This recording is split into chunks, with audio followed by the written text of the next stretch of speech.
제가 조금 전에 이제 수요의 가격 탄력성 설명드렸는데, 자, 101페이지 보시면 거기 수요의 가격 탄력성 해가지고 개념이 나옵니다. 수요의 가격 탄력성이란, 그래서 아까 제가 가격 변화율에 대한 수요량 변화율이라 그랬죠. 그게 이제 그리고 또 보니까 수요량 변화율을 가격 변화율로 나눈 값이다, 이 말도 나오네요. 또 보니까 가격이나 임대료가 1% 변할 때 수요량 변화율이 과연 몇 %인가 나타낸다. 아까 제가 말씀드렸던 내용들이 나오죠. 이런 쭉 나오는 내용입니다. 양가로 이번 보세요. 그리고 수요의 가격 탄력성은 정양적 지표입니다. 정양적 지표. 양으로 크기를 나타내기 때문에 정양적 지표라 그래요. 자, 그래서 한 페이지 넘겨보시면 수요의 가격 탄력성 공식이 나오죠. 가격 변화율분의 수요량 변화율. 이거는 나중에 이제 계산 문제 할 때 이 공식 가지고 한번 해보도록 하겠습니다. 계산 문제는 지금 할 건 아니고요. 자, 넘겨보시면 104페이지에 그림이 나오네요. 그림도 나오고 그 밑에 완전 탄력, 탄력, 단위 탄력, 비탄력, 완전 비탄력의 뜻들이 나오고 있죠. 거기 변화율 크기 보시면 제가 아까 탄력적이라는 거는 가격 변화율보다 수요량 변화율이 크다는 의미고, 탄력성 1보다 크다 그랬죠. 가격 변화율과 수요량 변화율이 같은 거를 뭐라 그러고요? 단위 탄력적이라 그러고, 탄력성은 1이다. 비탄력적이라는 거는 탄력성 1보다 작다는 뜻이고, 가격 변화율보다 수요량 변화율이 더 작은 거죠. 완전 비탄력은 탄력성이 0이고 수요량 변화율이 0이고, 그림은 수직이고, 그죠? 그때 보니까 수요량 불변 이렇게 돼 있네요. 제가 그 말씀드렸던 내용들이 이제 그 표로 나와 있고, 위에 그림을 보면 완전 비탄력은 수직, 완전 탄력은 수평, 그리고 수요 곡선이 탄력성이 커질수록 점점 완만해지고 있습니다. 그런 내용들이 나옵니다. 자, 이제 4번부터 한번 볼게요. 책 차례대로 볼게요. 이제 탄력성과 기업의 수입입니다.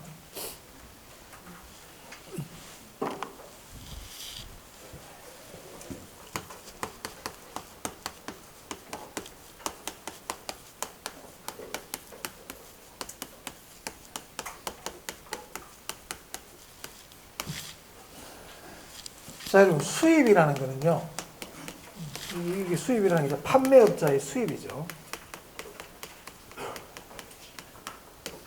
판매업자 수입 그래도 되고요. 기업의 수입 이렇게 되게 해요. 수입은 판매 가격에다가 판매되는 량을 곱하면 수입이 되겠죠. 맞습니까? 수입은 가격에다가 양을 곱하면 수입이 되는 겁니다. 10,000원짜리 물건을 10개 팔면 수입이 10만 원이 되잖아요. 그런 얘기죠. 그럼 봐보세요. 가격이 오르면 수입은 증가하겠죠. 맞습니까? 가격이 내리면요, 수입은 감소하겠죠. 그러면 판매되는 양이 증가해도 수입은 증가할 거고, 양이 줄면 수입은 줄어들 겁니다. 자, 그런데 가격을 올리면 소비자들은 물건을 많이 사요, 적게 사요? 그러니까 수요량이 줄어들겠죠. 가격을 올리면 양은 준단 말이에요. 손님들이 사는 양이 줄어든다고요. 가격이 하락하면 양은 늘어나겠죠. 맞습니까? 그럼 이 두 개를 곱한 게 수입이 된다 이 말이에요. 자, 그러면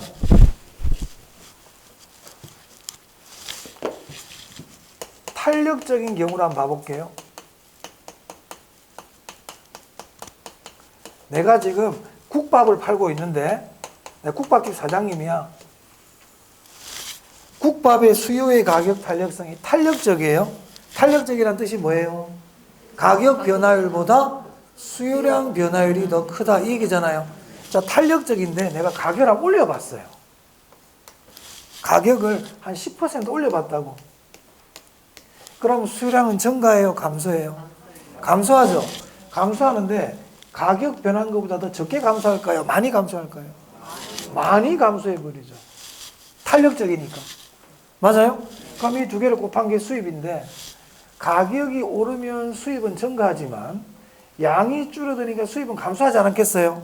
그럼 결론적으로는 수입은 증가할까요? 감소할까요? 수입은 감소하죠.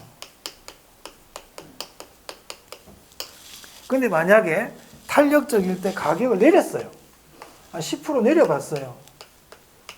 그럼 수입이 줄겠죠. 가격을 내리면. 하지만 수요량은 더 많이 증가하지 않겠어요? 그럼 이 두 개를 곱하면 수입은 결국 어떻게 될까요? 증가하겠죠. 이해되십니까? 결론입니다.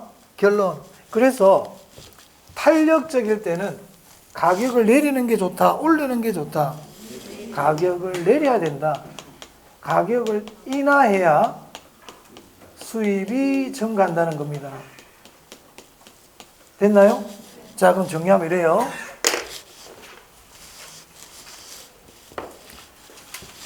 수요의 가격 탄력성이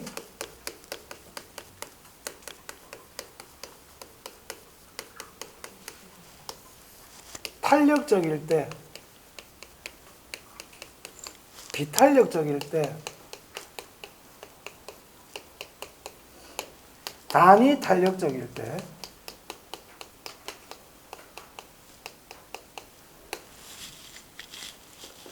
가격을 인하했을 때, 가격을 인상했을 때, 이렇게 구분해서 보겠습니다. 자, 이렇게 생각하시면 됩니다. 탄력적이라는 거는요, 탄력성이 1보다 크다는 게 탄력적이잖아요. 가격 변화율보다 수요량 변화율이 크단 말이야. 그 말은 소비자들이 가격에 민감하다는 뜻이에요. 가격 변화에 예민해요. 그럼 소비자들이 가격 변화에 예민한데 가격을 올리면 되겠어요? 올리면 사람들이 엄청나게 쭉 빠져버리겠죠. 손님들이. 맞아요? 그러면 가격에 민감하고 예민하니까 가격을 어떻게 해야 될까? 내려야 되겠죠. 그래서 가격을 내리면 수입은 증가합니다. 근데 만약에 가격을 올려버리면요, 수입은 감소하죠. 종전보다 감소한단 말이에요. 이해되셨어요? 그럼 비탄력적일 때는요, 비탄력적이라는 얘기는 가격에 좀 둔해. 가격 변화에 별로 신경을 안 써. 그때는 가격을 어떻게 해라? 올리는 게 수입을 증가시킨다. 가격을 내려버리면요, 수입은 감소한다. 단위 탄력적이라는 것은 가격 변화율과 수요량 변화율이 같은 거 아닙니까? 그럼 이때는 가격을 올리든 가격을 내리든 수입은 변화가 없다.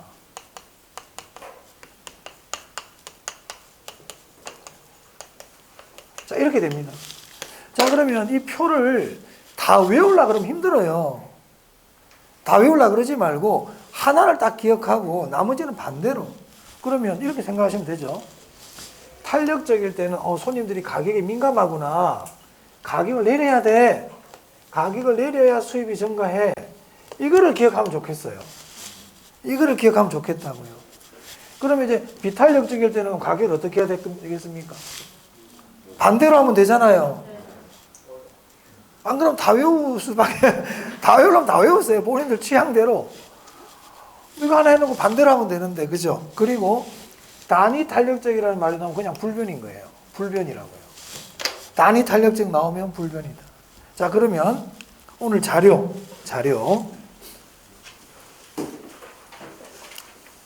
6번에 3번 지문 보겠습니다. 6번에 3번 지문. 시험에 잘 냅니다. 잘 냅니다. 지문으로 잘 냅니다. 수요의 가격 탄력성이 1보다 작을 경우, 1보다 작을 경우가 줄을 쳐야 되겠다. 그죠? 이 비탄력적이라는 얘기잖아요. 그럼 전체 수입은 그렇겠죠? 아, 이건 탄력성하고 수입을 묻는 문제구나. 수입을 동그라미 딱 해야 돼. 그러면 탄력성하고 수입 얘기네. 그럼 탄력성 1보다 작다는 건 비탄력적이잖아요. 그럼 가격 내려야 돼요? 올려야 돼요? 올려야 수입이 증가하죠. 그럼 올렸는지를 봐야죠. 임대료가 상승돼 있네요. 그럼 가격 올렸죠? 그럼 수입은 어떻게 된다? 증가한다. 이렇게 된다. 3번은 옳은 말이네요. 3번이 답이네요. 할 수 있겠습니까? 그래서 탄력성과 수익과의 관계 꼭 잘 알아두세요. 탄력적일 때는 가격을 내려라. 비탄력적일 때는 가격을 올려라. 단위 탄력적일 때는 불변이다. 이렇게 된다 이 말입니다. 자, 그 다음에 4번 질문 한번 볼게요. 수요 곡선이 선분의 형태일 때 이렇게 되어 있네요. 수요 곡선 선분 밑줄 하나 쳐볼까요?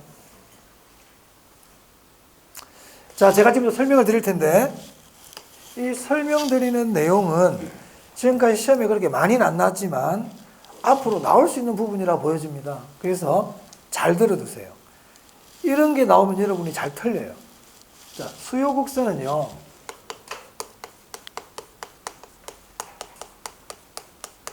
일반적으로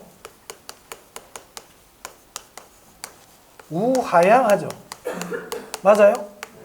수직 수평도 있지만 수직 수평은 완전 비탄력, 완전 탄력적일 때의 경우고 대부분의 수요 곡선은 일반적으로 어떤 형태입니까? 우하향입니다. 자, 그런데 수요 곡선의 형태는요, 세 가지로 얘기할 수 있어요. 첫 번째는 우하향의 곡선, 우하향의 선분,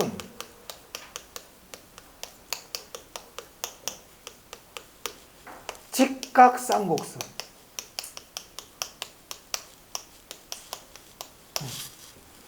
이 세 가지 형태가 있을 수 있거든요. 첫 번째 이거 한번 그려볼게요. 곡선의 수요 곡선이죠. 2번 한번 그려보겠습니다. 선분이죠.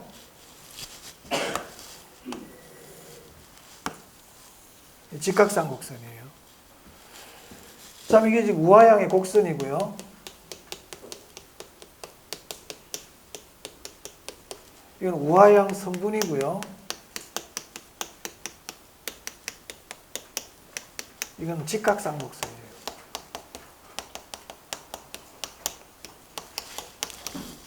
제가 결론만 말씀드릴 테니까 결론을 잘 기억해 둡니다. 자, 이 수요곡선 각 점 있잖아요. 이 점들이 있을 거 아니에요? 이 점에서의 탄력성을 점 탄력성이라 그래. 각 점에서의 수요의 가격 탄력성은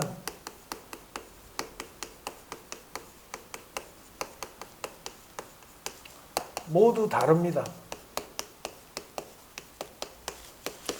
왜 다른데요까지 몰라도 돼요. 이게 미분적분 개념이기 때문에 그거 설명하면 어려우니까.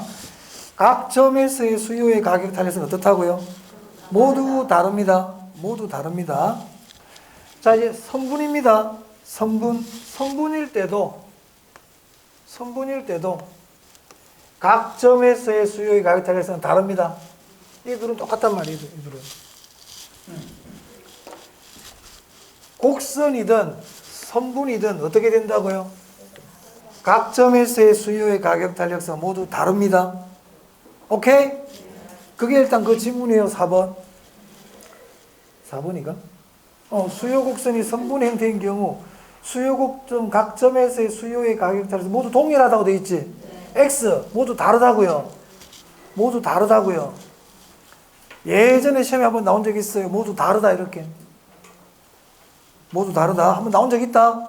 근데 그 뒤로 제가 수업 시간에 늘 얘기를 하는데 아직까지 안 나왔어.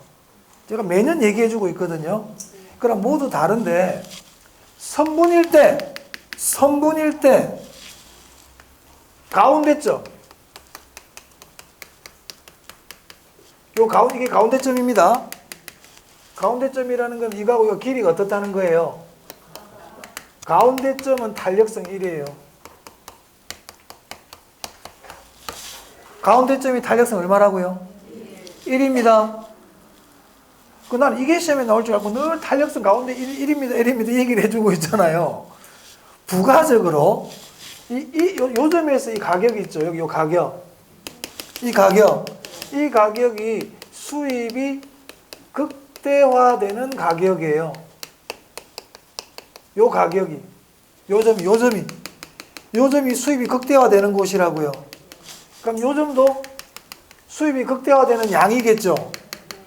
가운데점. 그러니까 이거는 그냥 제가 사이드로 알아두면 좋습니다. 이렇게 얘기하고 요 1이라는 걸 좀 기억해 주세요 그랬는데 최근에 이걸 시험에 내버렸어요. 극대화되는 가격 구하라고. 이 시험에 나와버린 거야. 그냥 알아두면 좋겠어요. 좋을 겁니다. 설마 이걸 내겠습니까? 근데 이걸 내버렸어. 나왔거든. 이쪽 건드리고 있단 말이야. 그래서 건드리고 있다는 얘기야. 그럼 이제 여러분들은 어떤 것도 알아라? 가운데점 탄력성이 얼마라고요? 알아두세요. 수요 곡선이 어떤 형태일 때? 곡선일 때는 그런 얘기하면 안 돼. 선분일 때. 그럼 이게 딱 나오고 나니까 내가 이 얘기를 안 할 수가 없는 거예요. 이제 얘기를 해야 됩니다. 제가. 이걸 아직 나온 적이 없다. 그럼 수요 곡선이 어떤 형태일 때? 여러분 직각쌍곡선의 원래 수학적 의미가 뭐냐면요. 이 하부 면적이 다 똑같은 게 직각쌍곡선이에요. 여러분 우리 수요곡선 밑에 면적이 있잖아요. 이게 수입이에요. P 곱하기 Q이기 때문에 수입을 의미한단 말이야. 그럼 직각쌍곡선은 이 아래 면적이 다 똑같은 곡선을 직각쌍곡선이라 그럽니다. 우리 수학에서. 그럼 여러분들은 이제 뭘 기억해야 되느냐? 직각쌍곡선일 때는 각 점에서 탄력성이 모두 동일합니다. 모두 동일하다고요. 면적이 똑같거든. 그러니까 모두 동일한데 탄력성이 얼마냐? 다 1이에요. 탄력성 다 얼마라고요? 1. 자, 정리합니다. 일단 아무런 말이 없는 그냥 수요곡선이잖아요. 그냥 아무런 말이 없는 그냥 수요곡선이면 각 점에서의 탄력성 달라요. 다르다고요? 근데 직각쌍곡선 그려버리면요. 모든 점에서의 탄력성은 1이다. 일단 이렇게 하나 딱 기억하고. 그 다음에 수요곡선이 선분이다 이렇게 나오잖아요. 선분이다 그렇게 나오면 각 점에서의 탄력성 다릅니다. 근데 저 가운데 점의 탄력성이 뭐라고요? 1이다. 가운데 점. 가운데 점을 중점이라고도 그럽니다. 가운데 점은 탄력성 1입니다. 그럼 만약에 6번에 4번 지문처럼 수요곡선이 선분의 형태일 경우에 수요곡선 각 점에서의 탄력성 모두 동일하다 틀렸죠? 근데 이게 만약에 수요곡선이 직각쌍곡선인 경우 이렇게 나왔잖아? 그럼 이 지문 맞다고요? 그럼 이 지문 맞다고요? 아시겠습니까? 그러니까 수요곡선이 나올 때 선분인지 직각쌍곡선이 잘 보라고요. 자, 됐고요. 탄력성과 수입 봤습니다. 자, 이제 107페이지입니다. 자, 107페이지 보시면 수요의 가격 탄력성 결정 요인 나오죠? 찾으셨어요? 자, 이거는 뭐냐면 수요의 가격 탄력성이 어떨 때 커지느냐, 어떨 때 작아지느냐 이걸 설명하는 겁니다. 전에 제가 줄 다 쳐드렸는데요.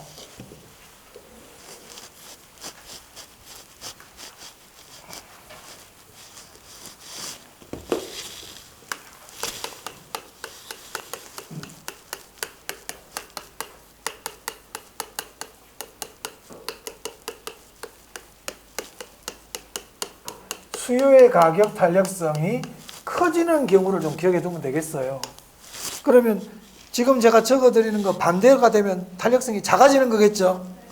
탄력성이 커지는 경우를 이렇게 얘기할 수 있죠. 수요가 더 탄력적인 경우.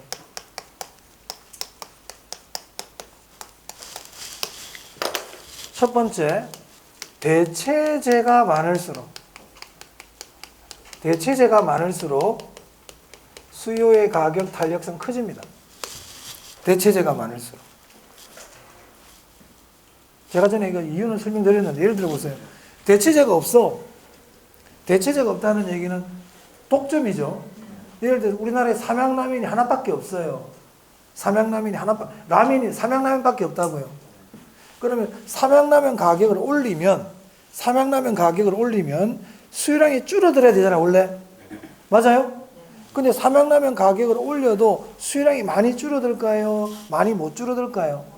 많이 못 줄어들죠. 여러분, 이 탄력성이 커진다는 말은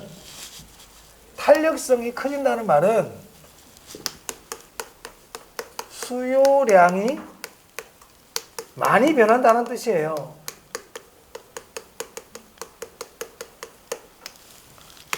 수요량이 많이 변하는 게 탄력성이 큰 거예요. 가격을 올렸더니 수요량이 확 줄어. 탄력성 큰 거야. 가격을 내렸더니 수요량이 확 증가해. 많이 증가해. 탄력성 큰 겁니다. 근데 가격을 올려도 수요량 별로 안 줄고 가격을 내려도 수요량이 별로 안 증가해. 이건 탄력성이 작은 거란 말이에요. 왜? 탄력성이라는 뜻이 뭐예요? 가격이 변할 때 수요량이 변하는 정도 아닙니까? 근데 가격이 변할 때 수요량이 별로 안 변해. 탄력성이 작은 거지. 가격이 변할 때 수요량이 많이 변해. 탄력성이 큰 거죠. 자, 그러면은 삼양라면 하나밖에 없어, 라면이. 그러면 삼양라면 가격이 올랐을 때도 수요량이 많이 줄까요? 많이 안 줄까요? 많이 안 줄죠. 무슨 말 알겠습니까? 자, 그런데 이제 라면이 삼양라면만 있는 게 아니고 신라면도 있고 오뚜기 라면도 있고 다른 라면들이 많이 생겼단 말이야. 대체제가 많이 생겼어요. 그러면 만약에 삼양라면이 가격을 올리면 예전보다 수요량이 적게 줄까요? 더 많이 줄까요? 예전보다 많이 줄겠죠. 왜? 다른 사람들이 이제 다른 라면을 사러 가버리니까. 이런 게 대체 효과거든. 그래서 대체제가 많을수록 수요량의 변화가 많이 일어납니다. 탄력성이 어떻게 된다? 커진다. 그럼 두 번째. 시험에 많이 내. 두 번째요. 용도가 다양할수록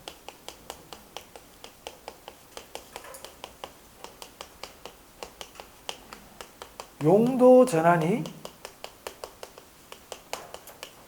쉬울수록, 용이할수록 탄력성 커집니다. 세 번째, 제가 시험에 잘 나오는 거 순서대로 좀 중요한 거 순서대로 적고 있어요. 규제가 완화될수록 규제가 완화되면 가격이 변할 때 수요량이 많이 변합니다. 가격이 하락했을 때 수요량이 증가해야 되는데요. 규제가 많으면 수요가 증가할 수가 없죠. 그러니까 규제가 풀어져야만이 가격이 변할 때 수요량 변화가 많이 일어날 수 있는 거예요. 이해되십니까? 자, 네 번째, 장기일수록. 장기로 가면 신규 공급이 가능하다 그랬잖아요. 그래서 장기로 가야 대체제들이 나타나는 거예요. 지금 삼양라면 혼자밖에 없어. 하지만 이제 장기로 가면 신라면도 나타나고 오뚜기 라면도 나타나고 다른 대체제들이 막 나타난단 말입니다. 그래서 장기로 갈수록 탄력성이 커집니다. 시험에 이렇게도 표현합니다. 측정 기간이 길수록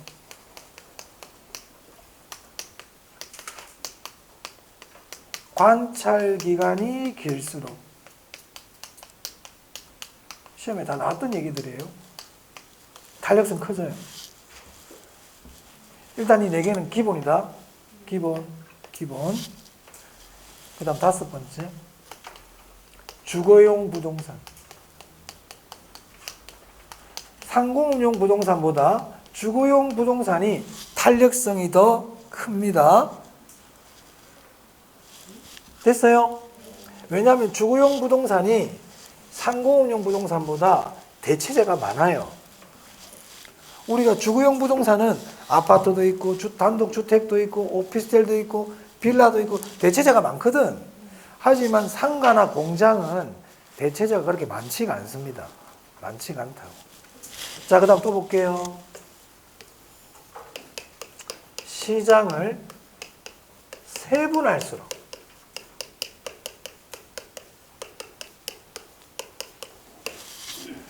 시장을 세분하잖아요. 동질성이 커져요.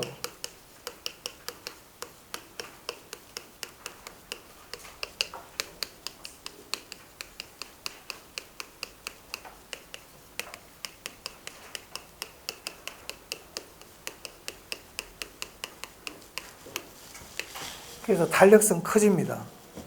여러분 일단 6개 정도는 좀 외워둡시다. 6개 정도는 최소한 6개 정도는 좀 기억해 주세요. 몇 개 더 얘기해 주고 싶지만은 일단 6개는 기본적으로 알자. 자, 그러면 6번에 아까 자료 6번 볼게요. 6번에 5번 지문 한번 가보겠습니다. 6번에 5번 지문. 어느 부동산과 밀접한 대체제가 시장에 출현한다면 대체제가 나타났다는 얘기잖아요. 그 부동산에 대한 수요의 가격 탄력성은 종전보다 더 작아진다. 탄력성이 더 커진다. 틀렸죠. 더 커진다. 더 탄력적이 된다.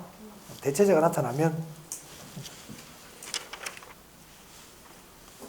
됐습니다. 자, 이제 수요의 소득 탄력성 보겠습니다.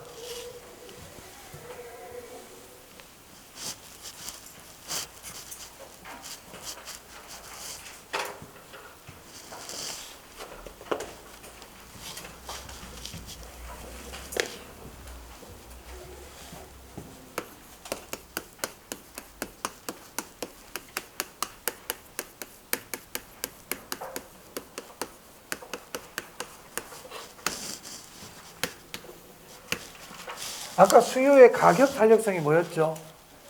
가격이 변할 때 수요량이 변하는 정도였지 않습니까? 그럼 이것도 이제 제가 또 너무 막연하니까 여기 아파트란 말도 붙여볼게요.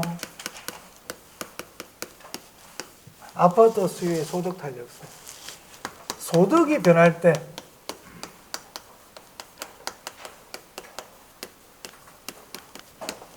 아파트 수요량이 변하는 정도입니다.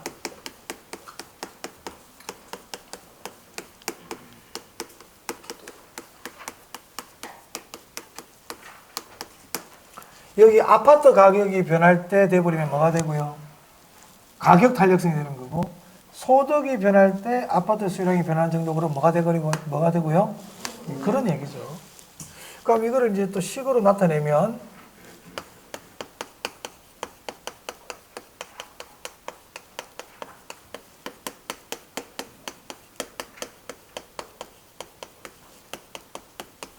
분모가 뭐가 되겠습니까? 소득 변화율. 분자가 뭐가 되겠습니까? 아파트 수요량 변화율. 이렇게 되겠죠?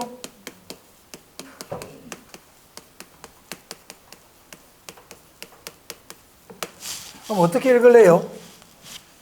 소득 변화율에 대한 아파트 수요량 변화율. 아파트 수요량 변화율을 소득 변화율로 나눈가. 소득 변화율이 1% 변했을 때 수요량 변화율이 몇 퍼센트 변했는가 똑같습니다. 똑같습니다. 가격이란 말 대신에 소득으로 바꿔주면 됩니다. 됐어요? 자, 그 다음에 이제 수요의 소득 탄력성에서는 정상제와 열등제의 뜻을 알아야 돼요.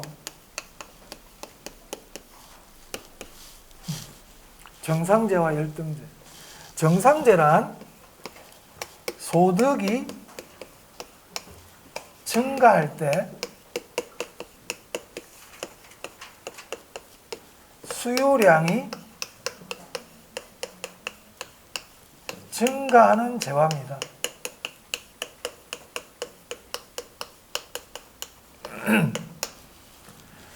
자, 우리 자동차 있잖아요. 자동차는 소득이 증가하면 자동차 수요량이 증가하나요? 그런 게 정상제라고요. 그럼 소득이 감소하면 수요량도 감소하겠네요. 그런 게 정상제라고요. 정상제. 그럼 여기 감소 이렇게 해도 됩니다. 그럼 열등제는 뭐냐? 소득이 증가했는데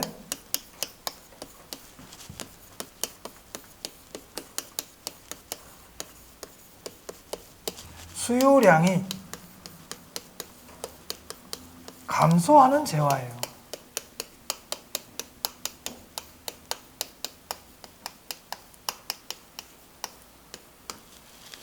그러니까 좋은 물건입니까? 안 좋은 물건입니까?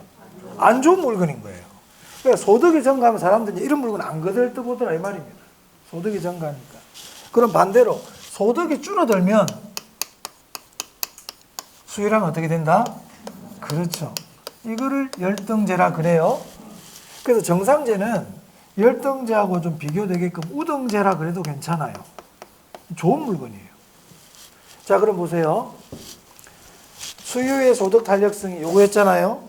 그럼 소득이 증가할 때 수요량도 증가한대요. 그럼 소득의 방향과 수요량의 방향이 같죠? 그럼 이 경우는 부호가 플러스입니까? 마이너스입니까? 플러스죠. 자, 정상제 보세요. 소득이 증가할 때 수요량도 증가한다고 그랬잖아요. 그럼 이 말은 정상제는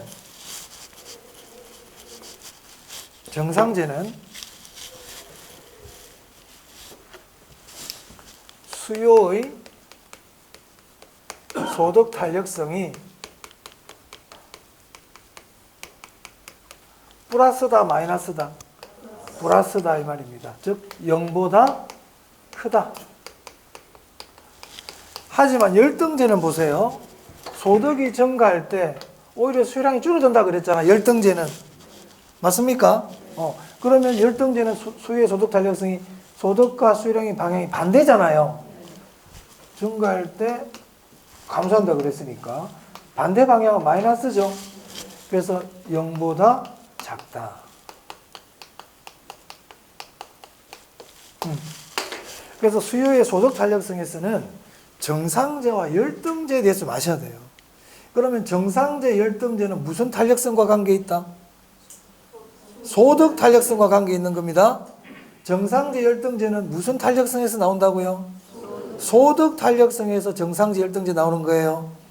조금 이따 공부할 교차 탄력성하고는 아무 상관없어요. 우리 가격 탄력성은요? 만약에 수요의 가격 탄력성이 0보다 큰 경우 정상제를 한다 그러면 돼요, 안 돼요? 정상제, 열등제는 무슨 탄력성이다? 소득 탄력성과 관계 있습니다. 소득 탄력성과. 오케이. 그 다음에 109페이지 한번 봐보세요. 예제 한번 볼까요? 예제. 소득이 10% 증가하자 어떤 부동산의 수요량이 8% 증가했대요. 그럼 이 부동산은 무슨 부동산이냐 이 말이거든요. 정상제라 그래야 되겠죠. 뭐 다른 얘기하면 안 돼요. 그러면 소득 탄력성은 얼마일까요? 10분의 8 소득 변화율분의 수요량 변화율이니까 10분의 8 이렇게 된다 이 말이에요. 그럼 0.8이겠네요. 오케이. 자, 이제 교차 탄력성 보겠습니다.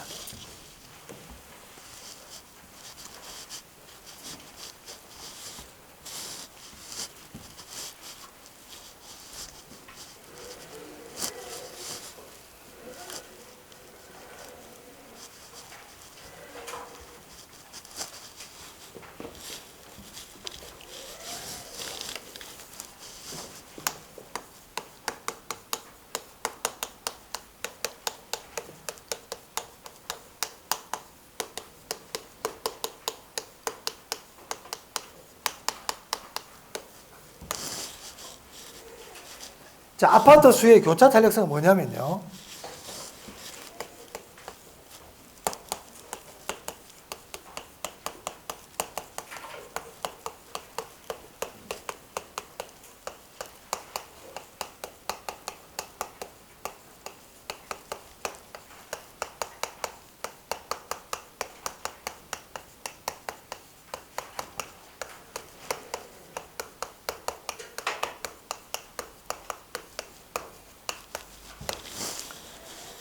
다른 재화의 가격이 변할 때 아파트 수요량이 변하는 정도입니다. 지금 우리 탄력성 3개 하고 있잖아요. 여기 아파트 가격이 변할 때 아파트 수요량이 변하는 정도는 뭐라고 그랬죠? 수요의 가격 탄력성. 소득이 변할 때 아파트 수요량이 변하는 건 뭐라고 그랬어요? 아파트 수요의 소득 탄력성이라고. 자, 교차 탄력성은 뭐냐면 다른 재화 가격이 변할 때 아파트 수요량이 변하는 정도란 말이에요. 그럼 예를 들면 여기 오피스텔을 넣을 수 있다. 오피스텔.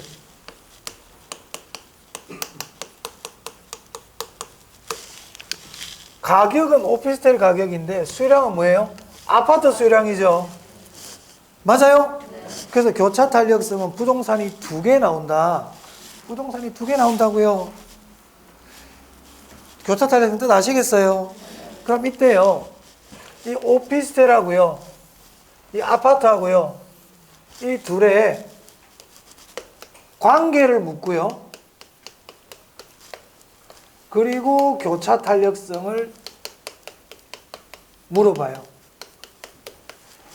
교차 탄력성 문제에서 반드시 이 둘의 관계를 물어봅니다. 관계. 그리고 교차 탄력성 두 개를 물어본단 말이에요. 항상 문제를 물을 때. 그럼 만약 여기서 보세요. 첫 번째, 오피스텔 가격이 5% 상승했어. 그랬는데 아파트 수요량이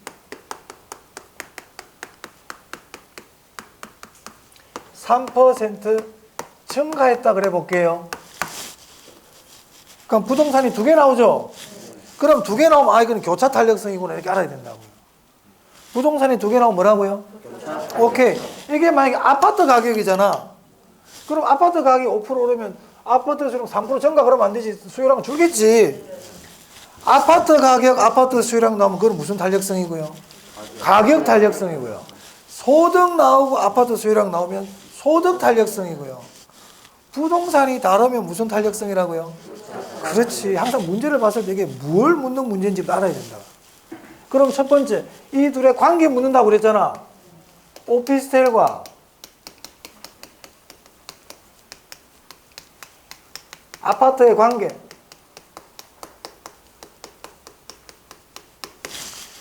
자, 오피스텔 가격이 5% 올랐어요. 오피스텔 가격이 올랐다고. 그랬더니 아파트 수요량이 증가한대. 그럼 이 둘은 무슨 관계냐 이 말입니다. 대체제입니다. 대체제. 오피스텔 가격이 오르니까 야 오피스텔을 못 사겠다. 야 아파트 사자. 대체제예요. 이해되세요? 이게 만약에 이해되는 게 어려우면요. 그냥 방향 봐. 같은 방향이지. 같은 방향은 대체제 생각하세요. 무슨 문제일 때? 교차 탄력성 문제일 때. 교차 탄력성 문제일 때는 같은 방향 대체제야. 됐어요? 다음에 이제 교차 탄력성 물어봅니다.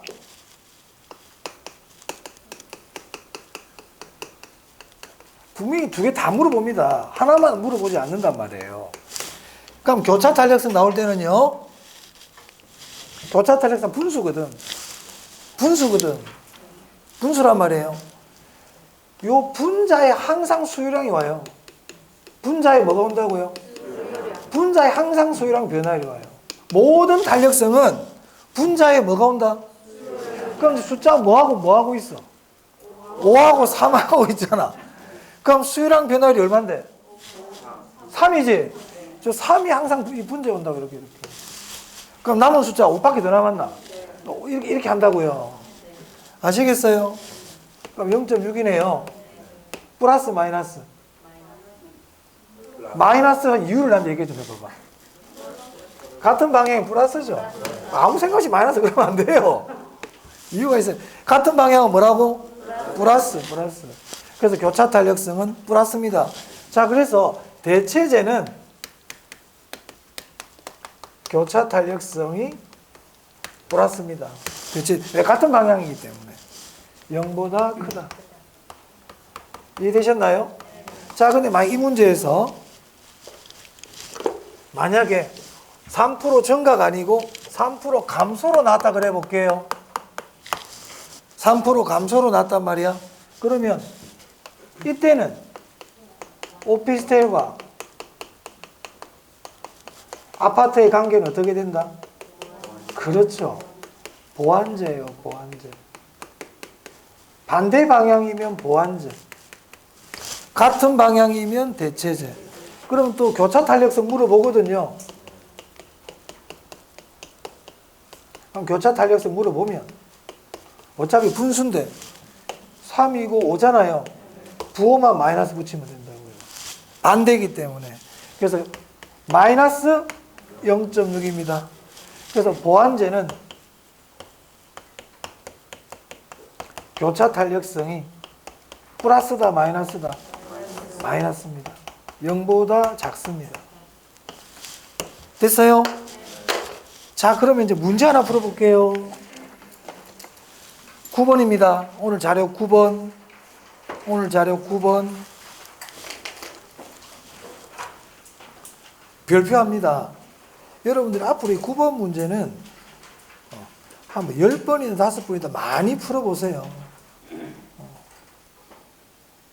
자, 볼게요. 어떤 지역에 아파트 가격이 5% 상승할 때 아파트 수요량이 2% 감소하고, 여기서 우리가 알 수 있는 게 뭐예요? 여러분 뭘 알 수 있겠어요? 이 무슨 탄력성이에요? 왜 교차 탄력성인지 저한테 얘기 좀 해줘 보세요. 네? 왜 교차 탄력성입니까?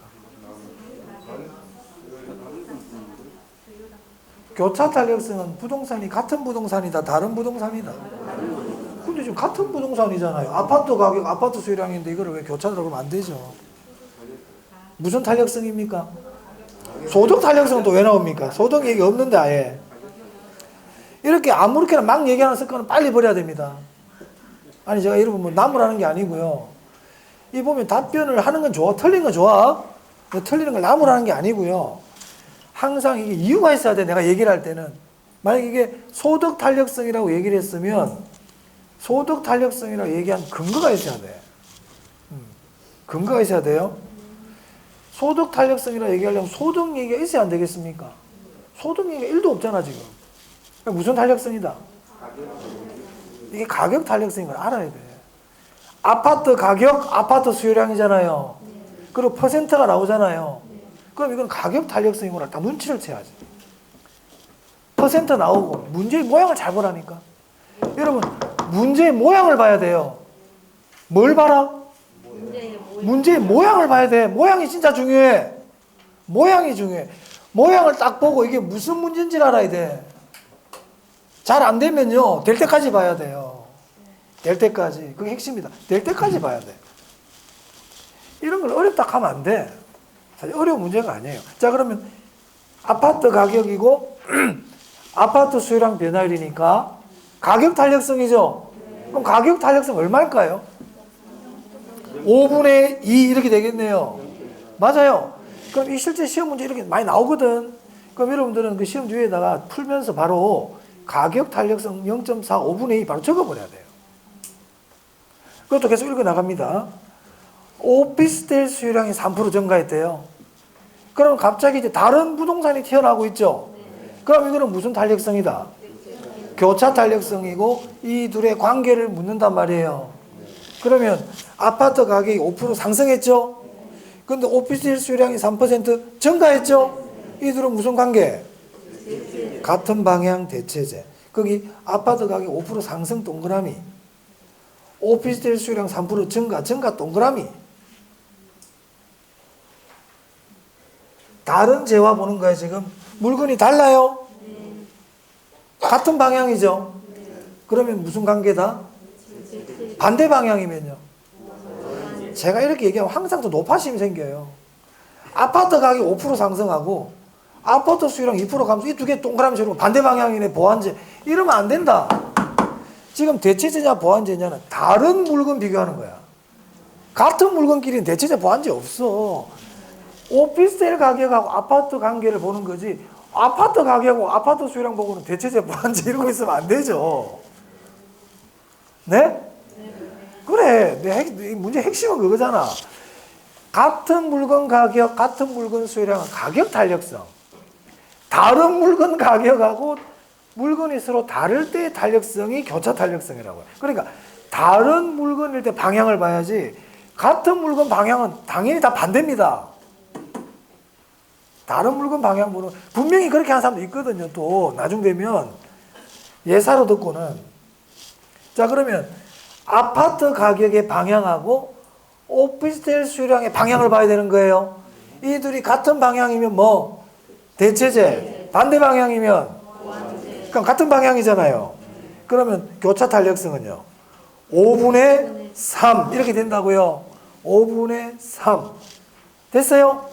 그럼 이제 가격 탄력성 A 5분의 2니까 0.4, 교차 탄력성 B 5분의 3이니까 0.6.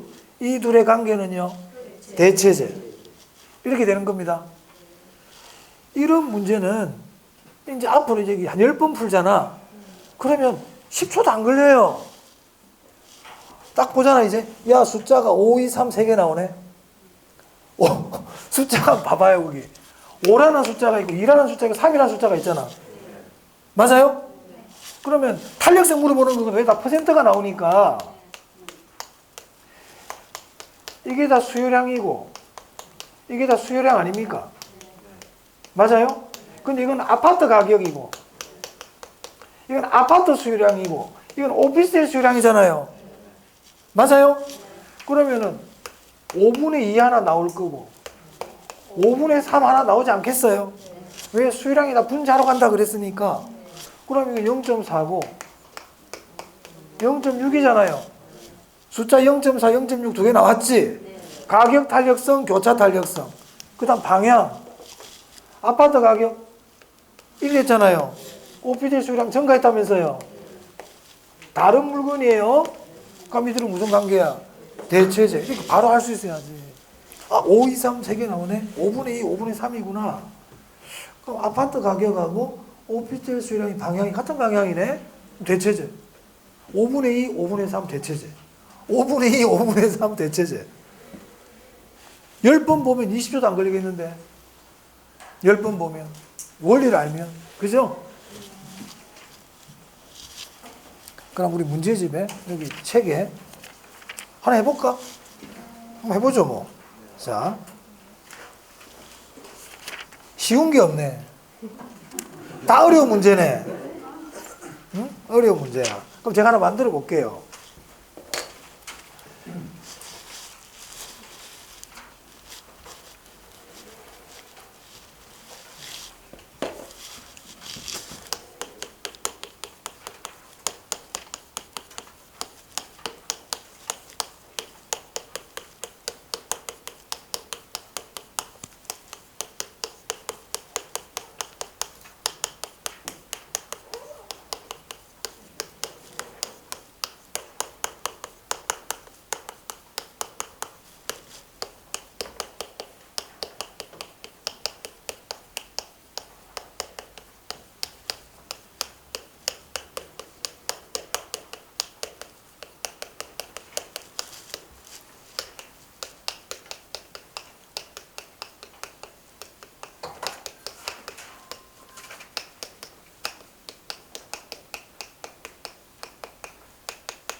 이렇게 문제를 낸단 말이에요.